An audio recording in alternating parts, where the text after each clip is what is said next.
ስንፈተ ወሲብ ማለት ምን ማለት ነው ብለን ስናስብ ወሲባዊ እርካታ አለመኖር። እነዚህ ችግሮች እንግዲህ በአንድ ጀንበር የሚመጡ ሳይሆኑ ቀስ በቀስ ሰዎች ጤንነታቸው ሲዛባ የተለያዩ አስጨናቂ ነገሮች ሲገጥሟቸው የሚፈጠሩ ናቸው። የሚዋጡ መድኃኒቶች፣ ለሌላ ችግር የሚዋጡ መድኃኒቶች ስንፈተ ወሲብን ያስከትላል። ሐኪሞችን በማማከር አብሮ በመነጋገር መብቴ ለዚህም ሊፈልግ ይችላል።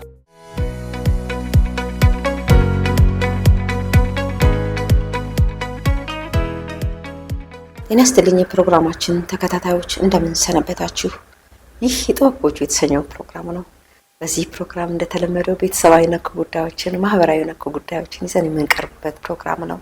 አብራችሁን እንድትቆዩ እየጋበዝናችሁ ይህን ቤት ላይክ፣ ሰብስክራይብ እና ሼር ማድረግን እንዳትዘነጉ እናሳስባችኋለን። ለዛሬ ይዤላችሁ የቀረብኩት ፕሮግራም ዛሬ ብዙ ትዳሮችን እያናጋ ያለው መብት ያልተበጀለት መነጋገር ያልተቻለ ነገር ግን ዝም ብለው ሰዎች በቃ ፍርድ ቤት ሄዶ በቃኝ ትዳር እያሉ የሚፋቱበትን ርዕሰ ጉዳይ ነው።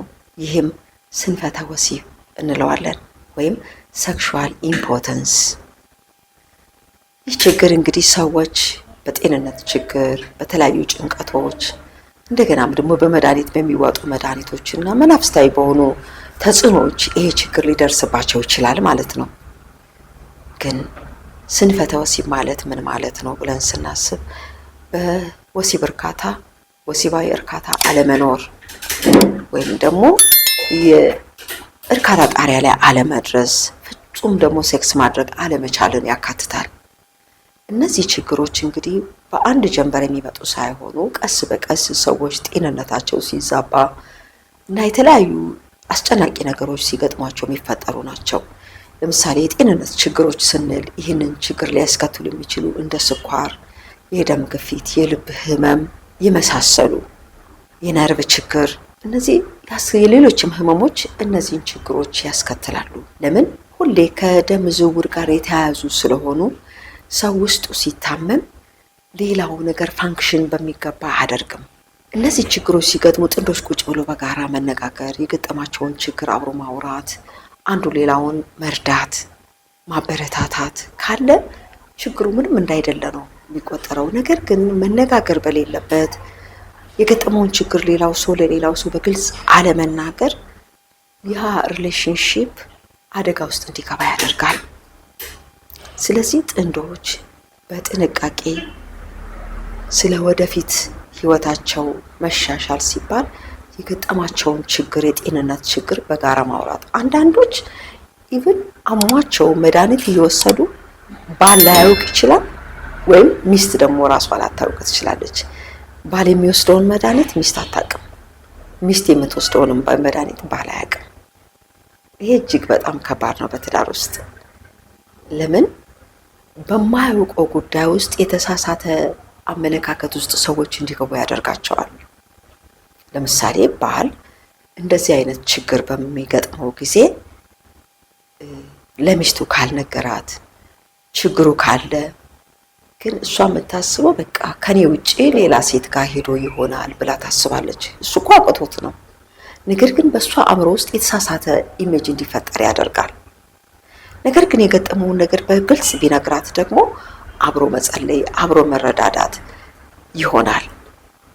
ሌላው ጭንቀት ነው። ኑሮን ለመግፋት ሰዎች በሚያደርጉት ውጣ ውረድ ውስጥ የሚገጥማቸው ጭንቀት፣ ነጋዴዎች ከሆነ ኪሳራዎች፣ ትልቅ ኪሳራዎች፣ የስራ ማጣት፣ እንደገናም ደግሞ ባላሰቡት ሁኔታ ውስጥ ለችግር መዳረግ፣ ኃላፊነትን ለመወጣት በሚደረግ ጥረት ውስጥ የሚገጥም ችግር ሰዎች ለዚህ አይነት ችግር እንዲዳረጉ ያደርጋቸዋል። ይሄንን ግን በጋራ ነው። ባል ወይም ሚስት ብቻዋ የምታስበው ነገር አይደለም። አብረው ችግራቸውን ሲጋሩ ስሜታቸውም የጋራ ይሆናል ማለት ነው።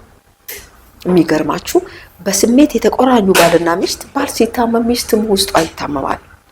እሱ ታሞ እሷ ደህና ሆና ሌላ ቦታ የምትሄድበት እድል የላትም። እሱም እንደዚሁ ሚስቱ ከታመመች ስሜታዊ ቁርኝት ያላቸው ባልና ሚስቶች አብረው ስሜቱን ይጋራሉ። ሳይታመም ይታመማል አንደኛው ወገን ከሌላው ጋር እና እነዚህን ነገሮች በግልጽ መነጋገር ትዳር ጤናማ እንዲሆን ነው የሚያደርገው። ነገር ግን ምንም ንግግር በሌለበት መወያየት በሌለበት መመካከር በሌለበት አንደኛው ወገን ተደብቆ በገጠመው ነገር ልብን ያህል ታማሃል ተብሎ የልብ መድኃኒት ተደብቆ መዋጥ ወይም ደግሞ ፕሬሸር ይዞት ሚስቱ ሳታውቅ መድኃኒት መዋጥ፣ ስኳር ታማሚ ሆኖ ሚስቱ ሳታውቅ መድኃኒት መዋቅ ችግሩን አውቆ ይሄ በጣም አደገኛ ነው። ለምን? የአስተሳሰብ መዛባትን ይፈጥራል። ሴቷ ስለ ባሏ ያላት ግምት የተሳሳተ እንዲሆን ባልም ሚስቱ ያላት በሚስት በኩል ያለው ግምት እንዲበላሽ ያደርጋል። ሌላ ወዳ ነው ወይም ደግሞ እሱ ሌላ ወዶ ነው በሚል በተሳሳተ መንገድ ውስጥ እንዲመላለሱ ያደርጋቸዋል። ነገር ግን ችግሩ ከታወቀ ችግሩ ላይ በጋራ መስራት ትዳር ጤናማ እንዲሆን ያደርጋል። አብዛኛውን ጊዜ ግን ይሄ ነገር አይነካም። ሌላው የሚዋጡ መድኃኒቶች፣ ለሌላ ችግር የሚዋጡ መድኃኒቶች ይሄንን ያስከትላሉ። ስንፈተ ወሲብን ያስከትላል። ስለዚህ ይሄንንም ሐኪሞችን በማማከር አብሮ በመነጋገር መብቴ ለዚህ ሊፈልግ ይችላል። እና የመጨረሻው የሚገርማችሁ መናፍስታዊ አታክ፣ ሰዎች በመናፍስታዊ አታክ ሊጎዱና ይህ ነገር ሊገጥማቸው ይችላል። በቅርብ ወዳጄ እንደዚህ አይነት ነገር ገጥሞታል። በህልሜ አለ ተኝቼ ያለ እባብ ብልቴ ነደፈኝና ስጮህ ተነስ እያልኩ ምን ሆንክ ብሎ ቤተሰብ ሁሉ ተነስቶ ያዘኛል። ነደፈኝ ምንም የነደፈኝ ነገር የለም እንዲህ በእንትን የሚታይ። ከዛ ወዲህ እኔ ወንድነቴ ጠፋ አለ። ብዙ አመታት ተሰቃየ በዚህ ችግር። መጨረሻ ላይ በጸሎት ኃይል ያ ሰው ደህና ሆነ። ግን ምንድነው ችግሩ? የቤተሰብ ነው፣ የባልና የሚስት ኢቭን ልጆቹ ሁሉ ይሄንን እስከሚያውቁ ነው የሆነው። እና እንደነዚህ አይነት ችግሮች ሲመጡ በጋራ በመነጋገር በመጸለይ መፍትሄ ይፈለጋል። ነገር ግን በተደበቀበት ብዙ ጊዜ በተለይ ወንዶች እንደዚህ አይነት ችግር ሲገጥማቸው ለምን እንደሆነ ሞራላቸው ትክክል አይመጣም። እንደገናም ደግሞ ሴቷ ከሰማች የምትንቃቸው ጥላቸው የምትሄድ ይመስላቸዋል። ከዚህ የተነሳ ችግሩን አምቀው ይዛሉ። ግን በሌላ በኩል ምን ያደርጋሉ? ሴቷን እጅግ ያስጨንቋታል። ኢኮኖሚካሊ ያስጨንቃሉ። በሆነ ባልሆነ ነገር ይከሷታል። ወደዚያ ሄደች፣ ወደዚህ መጣች፣ ከከሌ ጋር እንዲሆነች እያሉ ይጠረጥሯታል። ሰላምና ጤና አይሰጧትም። ከዚህ የተነሳ ምንድነው የሚሆነው? ሴቷም ይሄ ጫና ሲመጣባት ሰፖርት የሚያደርጋት ከሌለ እሷ ራሷን ሰብሚት አድርጋ በዚህ ችግር ውስጥ ለመኖር ወስና እያለ ግን ችግሩንም ሳታውቀው እንደገናም ደግሞ ይሄ ተጽዕኖ ሲበዛ ሴቶች ቀጥ ብለው ወጥተው የሚሄዱበት ዘመን ውስጥ ገብተናል። ችግሩ ከገጠማችሁ ሚስቶቻችሁን አክብሯቸው፣ ንገሯቸው። ሚስቶቻችሁን ተንከባከቡ። በእውነት ይረዷቸዋል። ሴቶች ለዚህ ችግር ብዙ ክፍት አይደሉም። ወደ ውጭ ለመሄድ ትኩረት ሲያጡ፣ ሲጎዱ፣ አእምሯቸው ወይም ለችግር ሲጋለጥ ካልሆነ በቀር ሴቶች ለዚህ ብዙ ግልጽ አይደሉም። ነገር ግን ንገሯቸው፣ የገጠማችሁን ችግር ንገሯቸው። ይሄ ችግር ገጥሞኛል፣ ጸልይልኝ። አብሮ ማውራት፣ በችግሩ አብራችሁ ቁጭ ብላችሁ መሳሳም ትችላላችሁ። እጅ ለእጅ የተያይዛችሁ ቁጭ ማለት ትችላላችሁ። የግድ ወሲብ ካልተደረገ ትዳር አይደለም ብሎ ማሰብ ስህተት ነው። የሚገርማቸው እውነተኛ ታሪክ ነው የምነግራችሁ። የቅርብ ሰው የሆነ ታሪክ ነው። ቤተሰብ አያውቅም፣ ልጆች አያውቁም። ባልና ሚስት ግን ችግሩን ያውቁ ነበረ። ይህንን ችግር ለ20 ዓመት ማንም ሳያውቁ ሁለቱ እየተመካከሩ የቆዩት ችግር ነው። ይህም ባል በጣም ከፍተኛ የሆነ በድንገት ነው፣ በድንጋጤ በአንድ ጉዳይ ደንግጦ የልብ ታማሚ ሆነ። ስለዚህ ከፍተኛ ሕክምና ተደርጎለት ነው የዳነውና ሐኪሞች ነግረውታል። ኤኒ እንቅስቃሴ ማድረግ አይችልም። ኢቭን ፎቅ መውጣት አይችልም። እያንዳንዷን ነገር በጥንቃቄ ነው የሚያደርገው። ሐኪም ስላዘዘው እሷም ስለሰማች አብረው ይኖራሉ። 3 ልጆች አሏቸው። 3ቱ ልጆች አያውቁም። እሱ የሚወጣውን መድኃኒት አያውቁም። በቃ በጣም እያገዘችው እና ይሄ ሰው ምንድነው አንድ ቦታ መሄድ ከፈለጉ አብረው ነው፣ አይነጣጠሉም። እነዚህ ሰዎች ለቅሶም ሲሄዱ አብረው ነው፣ የሆነ ቦታ ሲሄዱ አብረው ነው። አጋጣሚ ችግር የለም ብላ እንኳን የሆነ ትክክል ያልሆነ ልብስ ብትለብስ ነው አልወጣም አብሬሽ ነው የሚለው። ዝንጥ ማለት አለብሽ፣ መልበስ አለብሽ፣ ስንት ጉዳት ነው የምትጎጂው ይላታል። ቤቱን በሚገባ ፋይናንሻሊ ሰፖርት ያደርጋል። አትጨነቅም። ኢቭን የምትወደውን ልብስ ይገዛል። እንድትዘንጥ ራሷን እንድትጠብቅ ራስሽን ጠብቂ አለበለዚያ ካንቺ ጋር አልወጣም ነው የሚላት። ያመኛል፣ የበለጠ የሚያመኝ አንቺ ራስሽን ስትጥይ እኔ ያመኛል፣ በእኔ ምክንያት እንዲህ መሆን የለብሽም ነው የሚላት። ነገር ግን የመጨረሻ ልጃቸው ማትሪክ ሲወስድ እሱ ደግሞ ውጪ ሄዶ መታከም ስለነበረበት ወደ ውጪ ላይ ሕክምና ሲሄድ ይሄንን ልጆቻቸውና ቤተዘመድ ቁጭ ሰበሰበ። ጥሪልኝ አለ። ቤተሰብ ተሰበሰበና ይኸውላችሁ ሚስቴ 20 ዓመት ሙሉ ለእኔ ራሷን ሰታይ ነው የምትኖረው። በዘመኔ ሁሉም ማከብራት የምወዳት ሚስቴ ነች። ልጆቼ ስሙ፣ ስለናንተ ሚስቴ ዋጋ ከፍላለች። ነገር ግን አሁን እኔ ለሕክምና ልሄድ ነው።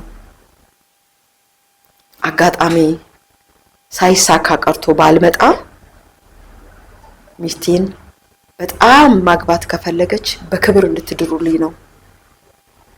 እሷ አለቀሰች ያኔ ተነስታ። አንተ ሞተ እኔ ሌላ ባላገባ። ለምን? ሰውየው በእውነት እንዴት ሰው በቃ እናውቀዋለን። እጅግ የተከበረ ሰው ነው። በአጋጣሚ ሄደ ወደ ውጪ። እዛ ሲሰራ ህይወቱ አለፈ፣ እዛው ቀረ ሳይመጣ።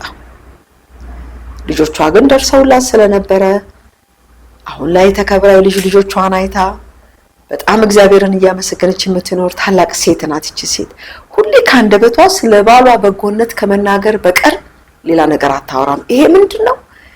እሱ ጤንነት ችግር ቢገጥመው እሷን ያከበራት ማክበር ለሷ የከፈለው ዋጋ ውጤት ነው። ሰው ግን ይሄን አያደርግም። እሱ ከታመመ እሷ መታመም እንዳለባት ያስጨንቃታል። እንግዲህ በአጠቃላይ የስንፈተ ወሲብ ችግርና ትዳር ይሄንን ይመስላል። ስለዚህ በትዳር ውስጥ ይሄ ችግር ጥንዶች ሲገጥማችሁ ቁጭ ብላችሁ መመካከር፣ መተጋገዝ፣ መጸለይ፣ አንዱ ሌላውን መርዳት ጥሩ ነው። ችግሩም የገጠመው ሰው ዋጋ የሚከፍለውን ሰው በማክበር ነው። ስለኔ ዋጋ ከፍለሻል ወይም ደግሞ ስለኔ ዋጋ ከፍለሃል። አንዳንድ ጊዜ አሁን ሰዎች ሙሉ ሰውነታቸው ፓራላይዝ ሊሆን ይችላል። በዚያን ጊዜ እንዴት ነው ሰው ወሲብ ማድረግ አይችልም? ኢቭን አይደለም ወሲብ ማድረግ እንደገና ያንን ሰው ዳይፐር መቀየር አለ፣ ልብሱን መቀየር አለ፣ ሰውነቱን ሌላ በርደን ነው የሚኖረው።